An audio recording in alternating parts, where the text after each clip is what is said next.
here at Basildon Towngate Theatre with Sam Clemens, who is the director of Strictly Murder. Strictly Murder's coming to Southend's Palace Theatre in July, so we've taken the opportunity to come and have a little chat with Sam and find out more about the play. Hello. So, first thing we need to address is that this play has been written by your dad. Yeah, he wrote it in, it was published in 2006, but he started writing it, I think, sort of 2004. Not a lot of people will know, but it is based around, everyone that's in this play, whether, I know it's fictional, but they are inspired by real people in history that do exist, or did exist, sorry, I should say did exist.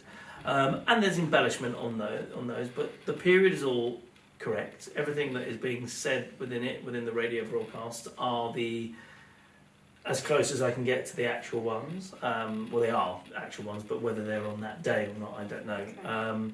So we've tried to keep it as authentic as possible, but I think Dad taking reality and putting fiction over it was something that isn't done anymore, really. Like, if we watch movies and things, it's always, oh, this is the true story of blah, blah, blah. And then I think we get into the danger of just making films and theatre about history continually, rather than having any imagination anymore, which is, I think his era was, creating the Avengers and the Professionals. Yeah, we should explain that your dad is Brian. Brian Clemens, yeah. He did loads of those shows, like The Champions. He did a few of those. He did the pilot for The Persuaders, Danger Man, Adam and Lives. Honestly, the list goes on. I'm going to be missing millions and millions of them, but there's so many of them, but they're all very, imagination as opposed to reality, and we're very much in a reality stage now. So it was kind of an antidote for that, really, to be able to still have twists and turns, keep you guessing, and not allow technology to destroy a good murder, which is what he enjoyed. A damn good murder, that's what he liked. And I suppose it also gives the audience a chance to get their thinking cogs going when they're watching it as well. Well, every single scene begins with no one on stage, which is very interesting when we started rehearsing it, that every scene opens empty. And so it builds a level of tension as to who's coming in, what's going to happen, and pretty much in everything, at the end of every scene, something else is revealed. Or something else is turned on its head, or is not quite what you thought. So it keeps you guessing all the way through the end, and it's interesting hearing people's opinions about what they thought was going to happen, where it was going to go, because it is quite varied and quite different sometimes, and quite bizarre. But I think that's good. I think it keeps you working a little bit, hopefully enjoying it. But Yeah. And something quite unique, I think, to this play is that you've got a score to it, which is something that's usually just used in films, but this has been especially... Yeah, well, we did... this is my directorial debut in the theatre, but I usually make films, and we're in the process of doing a horror film after this, which was my dad's last script, which we were writing together. Okay, because didn't your dad used to write lots of big scripts for B-movies? Yeah, and movies. He did Highlander 2, was quite a big one. The Golden Voyage of Sinbad, the Ray Harryhausen movie. A couple of Hammer horror movies, Dr. Jekyll and Sister Hyde, and Captain Kronos, Vampire Hunter. He worked for a company called the Danziger Brothers in the 60s, where they would make a movie every 2 weeks. Wow. And he would be given... They would buy sets or pieces from other movies. So they go, right, we have a submarine, we've got Victorian Street, and we've got, the Old Bailey. Yeah. You've got to write a film around those 3 locations. Wow. And not only do you have to write a movie that's around those locations, an hour and a half long, you've got to be able to chop half an hour out so it could work for an American TV audience outside of it just being on cinema.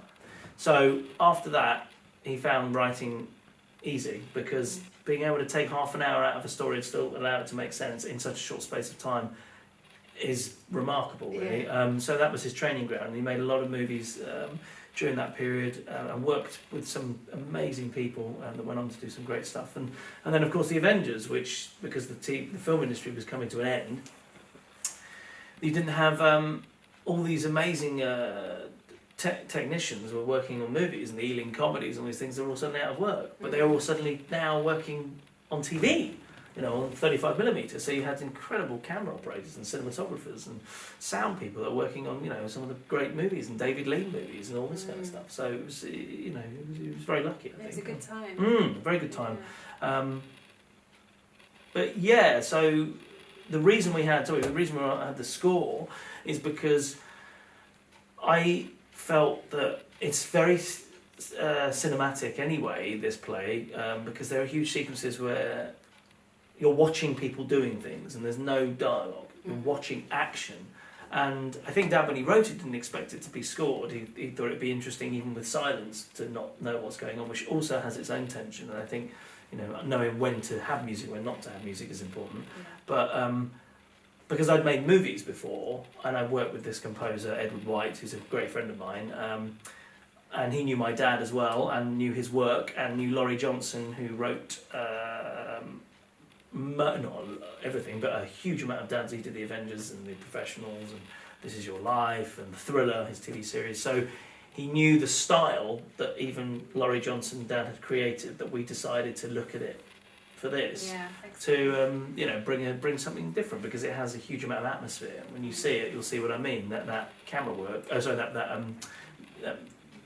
musicality, I think, adds to the atmosphere that's there. And we did it in an interesting way, whereby we wrote it to cue. So, for example, if I pick up this cup, one cue begins. If I put it down, another one begins underneath that one. If I stand up, another one happens under that one. So it feels like it's one piece, but it's 6 to cue. So it feels very scored to.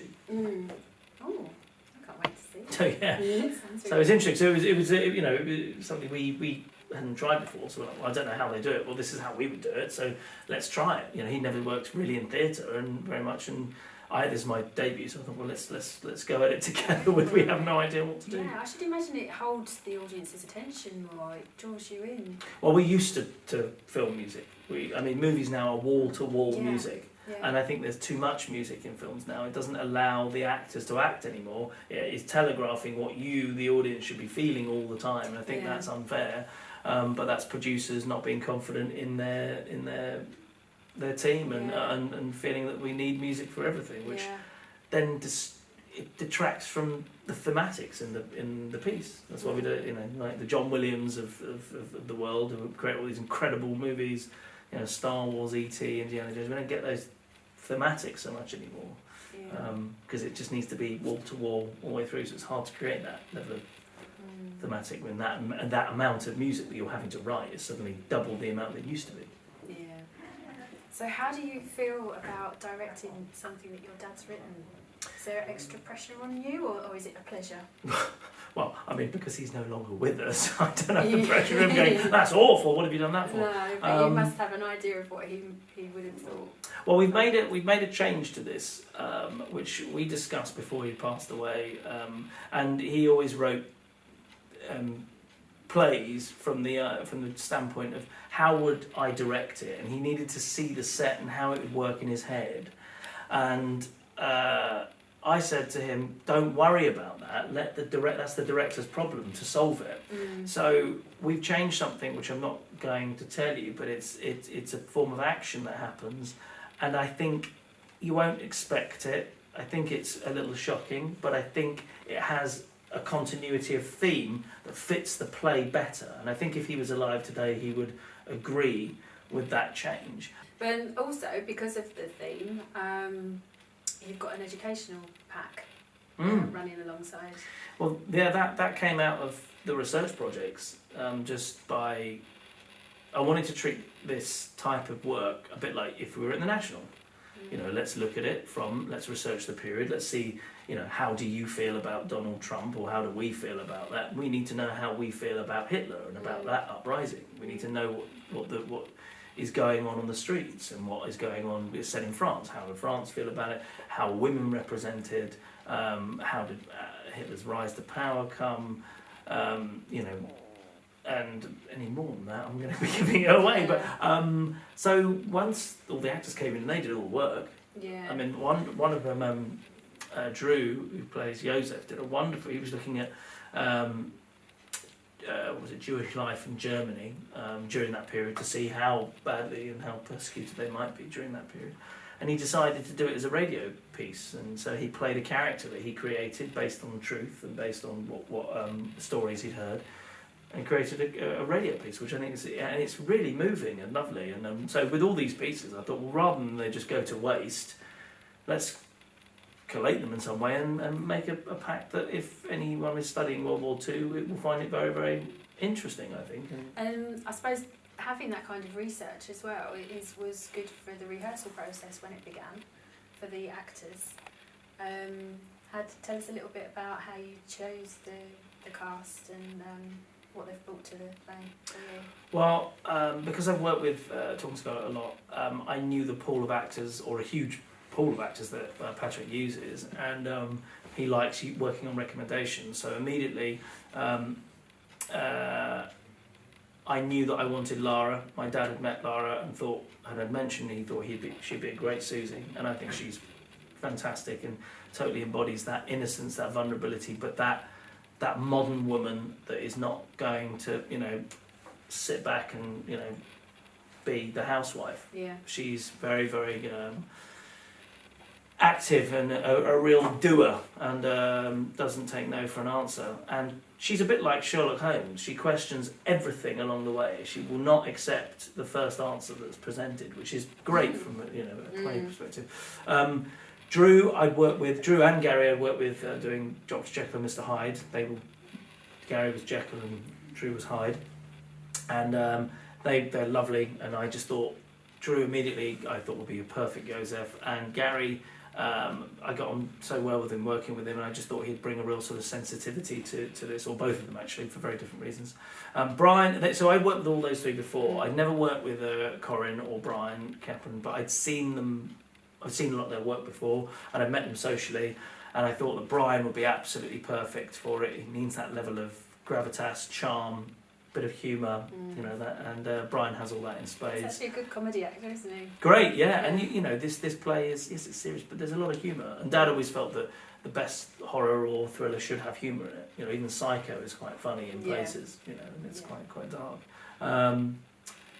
And then Corrinne, I mean, this part is difficult because it's Corrinne doesn't really appear till the second half, and so asking an actress of Corrinne's calibre to want to do it and to hang around for a while before you come on is tough. And I've never seen it done well in my head, or one of the productions I've seen.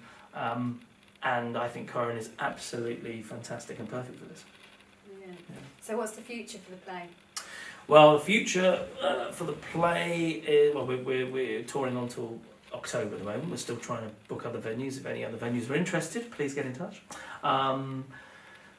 We're looking at possibly trying to take it abroad, which would be lovely, hopefully for the expat community in some places. So we're exploring opportunities with that. But I'm also looking into developing it into a film, that's where I have a bit more expertise, I suppose. So that's what I want to do, is open the world out a little bit.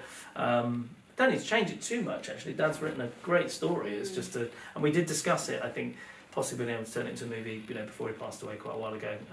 So that there were thoughts about it at that time, but we never thought it would get this far. So now that it's on such a big tour and in some lovely venues, and we're playing Inverness, which is lovely, the Rose Theatre in Kingston, which is a wonderful place to be playing. There's many of them. And you've had some great reviews as well, haven't you? Yeah, it's been going really well, and I think people seem to enjoy it, and so I'm hoping that's ultimately what you want. You want the audiences to come away and feel like they've had a good night at the theatre.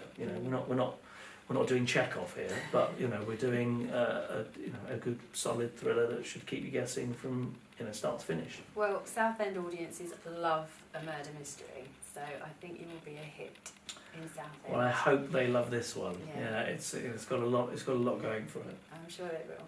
Yeah, and I can't wait to see it tonight. Brilliant. Yeah, me too. I was looking forward to seeing what you think. Yeah. Thanks for talking. Thank you very much. It's been a pleasure. You too. Thank you. Thanks.